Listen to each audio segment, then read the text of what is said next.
Hey guys, how's it going? This is Chris. Firstly, what I want to say is thank you so much for bearing with me and the Riffage Workshop page. I know it hasn't been as loved as it could be. There's been no content at all. I've had a few bits going on my side, but good news is I'm back in the game. You're going to be seeing a lot more content from this page now. So a load more videos, loads more notations and tabs, etc., workouts and bits and bobs. So yeah, expect to see a lot more from this page. What I'm going to be doing as well is introducing a few new bits to the page as well, to make it more interesting and just literally to make it more fun for everyone. So this is the whole reason why I created this page, is to obviously get a little bit of theory out there as well, and just to make it more of a reference page for everyone and for something just for people to enjoy. So again, all the videos and the content, etc., just go through the videos section. You'll see all the videos under there. Obviously, with regards to the tabs notation, you'll see it under the photos section on the Facebook page, and then we'll sort it out into our own categories as well. So by all means, go through it, have fun. Any questions, any comments, any queries, by all means just comment or just drop me a PM. I'll always get back to you. So yeah, again, thank you so much. So what I want to do with this video is jump straight in there with something that I posted on the page a little while ago now. It's the minor ninth arpeggios. We'll go through a little bit more information as to what the arpeggios are and the minor ninth, what do you mean by ninth, etc. But the reason why I wanted to go through something like this is because you can utilize it pretty much straight away. It's a really good stretch for your fingers, and also it sounds really nice when you're utilising it within your solos and chord progressions, etc. So obviously for those of you who know, cool. If not, arpeggio is basically just a broken down chord. Obviously we know there's so many different types of chords you can play and so many different arpeggios that you can play with these as well. So with the minor ninth, the only reason I'd like to kind of add this, that ninth note, is just to make it a little bit more colourful with regards to arpeggio playing. So again, what I'm going to do is just play through the minor ninth chord, so where we get the formula for the arpeggio, and then we'll go through the arpeggio and then we'll break it down bit by bit. So a box standard, and we're going to do this in G as well, so just to kind of break it up again. So rather than doing it in A minor or C major, I'm going to break it up a little bit. So we're going to do this in G. One, stretching for the fingers, and two, just to make it a little bit more interesting. So with regards to a minor chord, a box standard minor chord, your triad, all you're doing is you're playing three notes. You're playing three notes of the minor scale. So literally, fair enough. It's classic. It's just a normal sound, and you can tell it's a minor chord. Cool. So a minor 7. Or sounds nice. Sounds lovely. Minor 7. You can play up here. A little bit more colourful because you're adding that 7th note. So if you play the major, the minor triad, G minor triad, G minor 7, you can hear that 7th note to the octave. That sounds lovely. But if we were to play the minor ninth, that note, that's the 9th note, and that sounds really nice, especially when you're playing those kind of progressions and you want to add a little bit more colour to your playing. Again, we're going to be doing a lot more videos on the formula behind arpeggios, the extended chords, etc. And this is literally just a quick recap for the arpeggios that we're going to play through. So the minor ninth chord, how this is built from the minor scale is you're playing the root note, 3rd note, 5th note, 7th note, and the 9th note. Okay, what do you mean by the 9th note? There's 7 notes in the scale, and obviously you have the heptatonic scale, they're referred to as a heptatonic, the 7-note scale is a heptatonic scale, and obviously you have the octave. So where do you get the 9th from? Cool, so we'll go through bits and bobs. Firstly, for those of you who know, cool. For those of you who don't, I'm just going to run through just the natural minor scale, or the Aeolian scale, which is found obviously the 6th degree of the major scale. So again, we'll go through different modes, etc. But let me just play your bog standard minor scale in G. So it goes like this.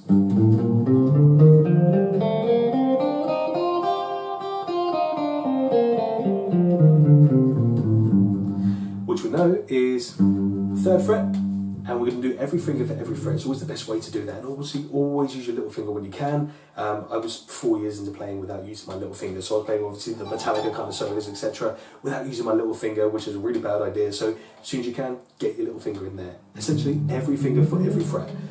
Cool, so with the minor scale, so box standard minor scale goes in G is your 3rd fret, index finger on the 3rd fret, so 3, then ring finger on the 5th fret, which is your A, your little finger on the 6th fret, which is your B flat. So 3, 5, 6, so the frets, 3rd fret, 5th fret, 6th fret on the low E, string underneath, 3, 5, 6.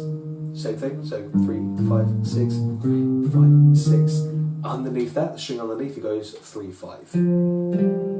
So there you go, you've got your 7 notes and you've got your octave there. 1, 2, 3, 4, 5, 6, 7, then your octave. So that's your G minor scale, your bog standard G minor scale. From here, from the 5th fret on the D string,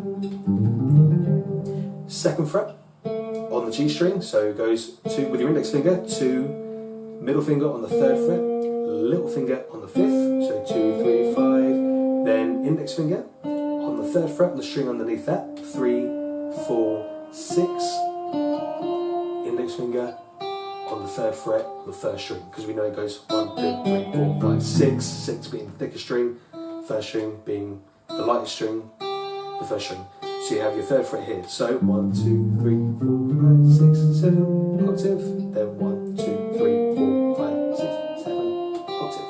Obviously, every note you play on the 1st string, you play on the 6th string because they're the same note.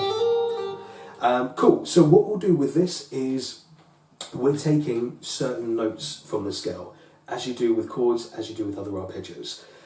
Where do we get the ninth from? So we've played a 7-note scale, a heptatonic scale, then obviously with the octave as well, so 8th note. And obviously if that's the 8th, you can pretty much refer to that, because all these scales you can refer to as numbers as well. So rather than going G, A, B flat, C, D, E flat, F, G, you refer to them as numbers. 1, 2, 3, 4, 5, 6, 7, 8, octave. That's how we get the name octave from, because it's the 8th note. If you're doing it like that, 8th can also be referred to as the 1st, because it's the same, it's G, it's the 1st note. So 1, 2, 3, 4, 5, 6, 7, 8. So you can think of it like this as well, that's cool. When it comes to doing more extended arpeggios and extended chords, what you'll find is the formulas for the pitches, or the pitches themselves, are broken up into 2. So you'll have the scale, 1, 2, 3, 4, 5, 6, 7, 8.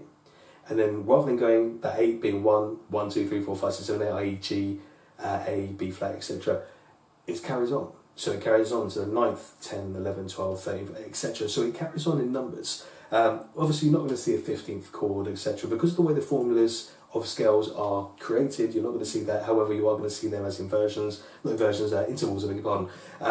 But it's another video that we'll go through. But where we get the 9ths and the 11ths and the 13ths from is literally you're playing the same scale, but you're just following the formula. So bog standard, we're going root, 3rd, 5th and 7th. So we're taking the 1st note of the minor scale, the 3rd note of the minor scale, 5th note of the minor scale, the 7th note of the minor scale, and then the 9th note. So we're bypassing that octave and we're playing the 9th note. Essentially is the 2nd, if you think of it like this. So if we go 1, 2, 3, 4, 5, 6, 7, 8, we can carry on. So 8, 9, 10, 11, 12, 13, 14, 15. So different ways you can think about it. Like I say, 13, the 15, 14, 12, etc. You're not going to see them. You're going to see them in the intervals, but not in chordal progressions, etc.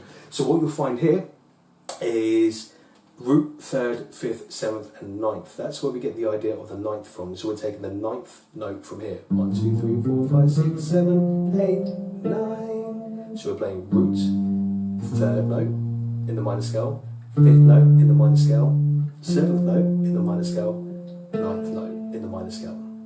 So if you think of it like this, that's where you take it from. That's where we get the extensions from. So we're just following the same, and that's not me just throwing my fingers around. That's me playing an air piano. You've got air guitar, why can't you have air piano? Anyway, so you have those notes, 8 notes here, or the 8 notes, the scale itself, and that 8th note, rather than it being the octave or the 1st, 8, 9, 10, 11, 12, 13. So it carries on. So G, A, B flat, C, D, E flat, F, G, and so on. Cool, so with this, the way we're going to play this at the moment is, again, it's going to be a little bit of a stretch. We're going to do this over 2 octaves, but let me play that now that we've got a little bit more of an idea of how we get the extensions from. Again, we'll do like a proper video on this at some point soon, but this is just a quick theory, quick kind of breakdown of those arpeggios. So let me play that minor 9 arpeggio, and let me play the arpeggio over it. So, really, root, 3rd, 5th, 7th. Of the scale, root, 3rd, 5th, 7th, 9.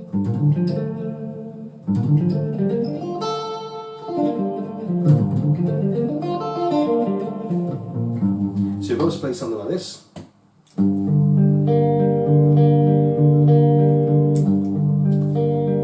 Box standard, G minor triad. I'm going to play the minor 9 arpeggio. So it will sound something like.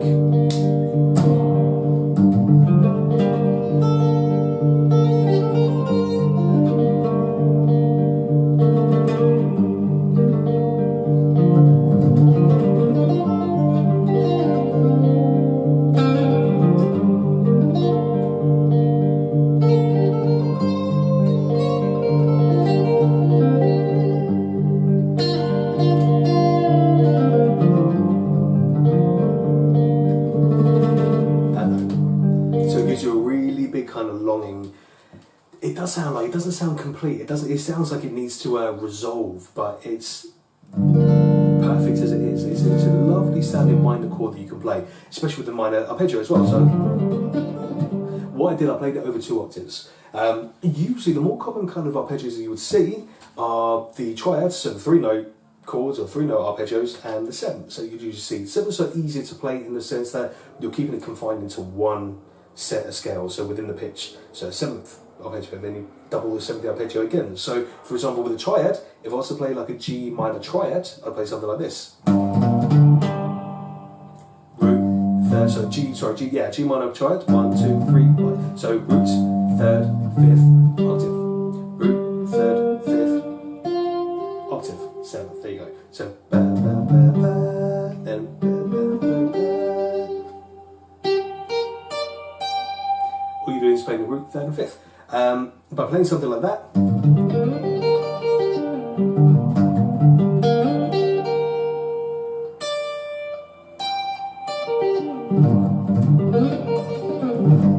they're just 3 notes. It sounds like you're playing a load of notes, but you're just playing over different pitches. That's it, so high pitch and low pitch. So you're just, that's what makes an arpeggio sound familiar. The more you play them, the more you can hear them, you kind of break them out into different pitches. And all you're doing is you're playing 3 notes. With regards to the 7th, so again, the 7th arpeggios, they sound lovely, they sound even nicer because you're playing root, 3rd note of that minor scale, 5th note of the minor scale, 1, 2, 3, 4, 5, 1, 2, 3, so 1, 3, 1, 2, 3, 4, 5, ba, ba, ba. So those 3 notes, and then you're playing the flat 7. Reason why we call it flat 7, again, we'll go for a different video for that. But there's the 7th note. So if you were to play a minor 7 arpeggio, sounds cool.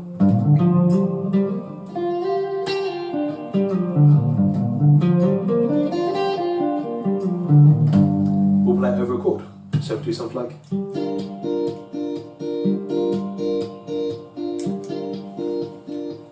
So there's a minor 7.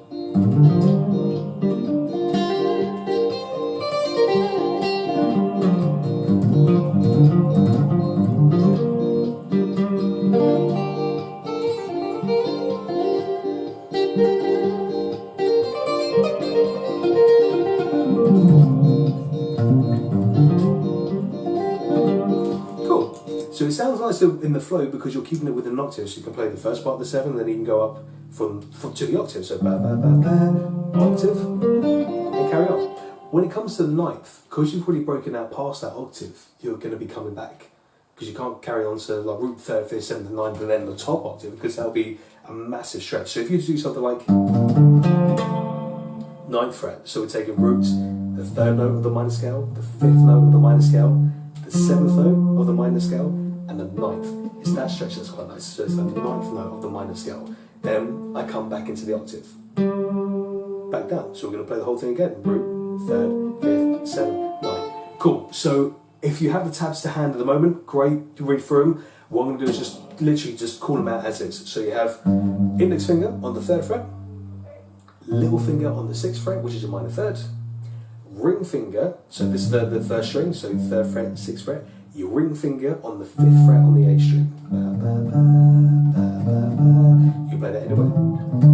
So obviously A minor triad, B minor triad, C minor triad, etc. That's the kind of position that you're playing here. So root, 3rd fret on the minor scale, A minor 3rd, 5th index finger on the string below that, which is the 3rd fret, so 3, 5, ring finger on the 5th fret, index finger on the 3rd fret, and then your little finger stretches up to the 7th fret on the same string. So when you're playing 3 strings, 3rd fret, 6th fret, 5th fret, 3rd fret, 7th fret. That's a minor 9 arpeggio. Then coming back down on the same string, 5th fret, index finger on the 5th fret, little finger on the 8th fret. This is a nice little one. Ring finger on the 7th fret, middle finger on the 6th fret, index finger on the 5th fret. So it's a nice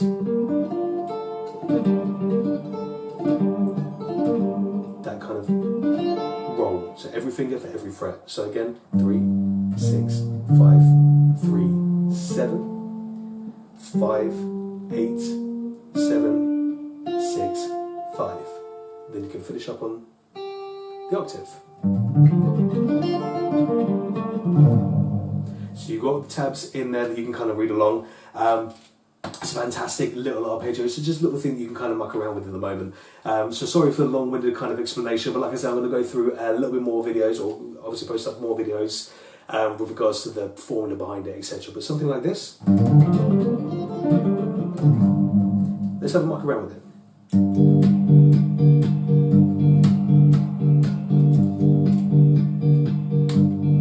There it goes.